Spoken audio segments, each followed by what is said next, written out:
Welcome to your medical unit huddle for June 22nd through the 26th. I'm Ricky, your nurse manager. I'm going to keep it short and sweet, being as the huddle video is actually only going to be up for a couple of days. One thing I want to mention is the thank you cards.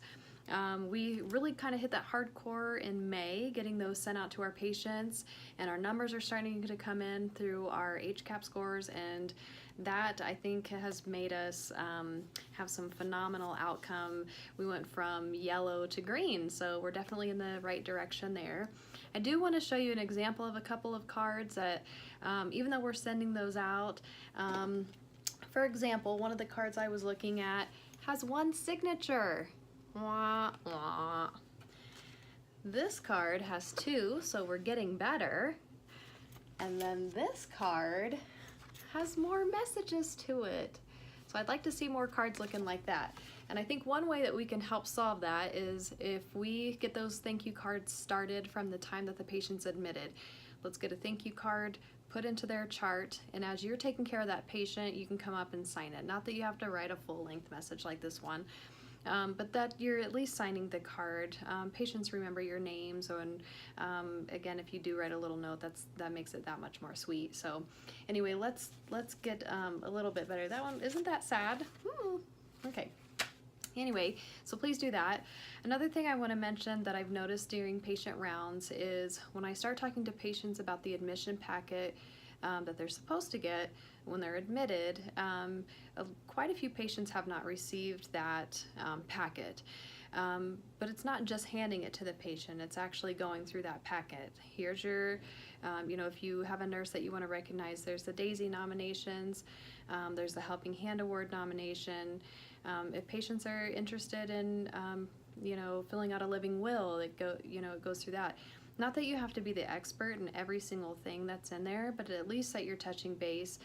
One other is the patient code, making sure that the patient's code gets on that paper and gets handed to, their family member as well. So those are very important things. And just one example too, that it was used is, this patient, I asked her about the packet. She and her family had not received the packet. I gave that to them. She started writing down a lot of the questions that she had actually discharged, and wanted to make sure that I got this paper, which I found interesting. I think she thought it was like homework or something, but either way, it meant something. I sat down and was able to go through that packet with them. So somebody has to do that, whether the nurse is doing that when they're admitting the patient, or the aide or the charge nurse, but we need to get a little bit better. So we've got a little work to do on that. With the VISIs, we need to make sure that those VISIs are going on the patients.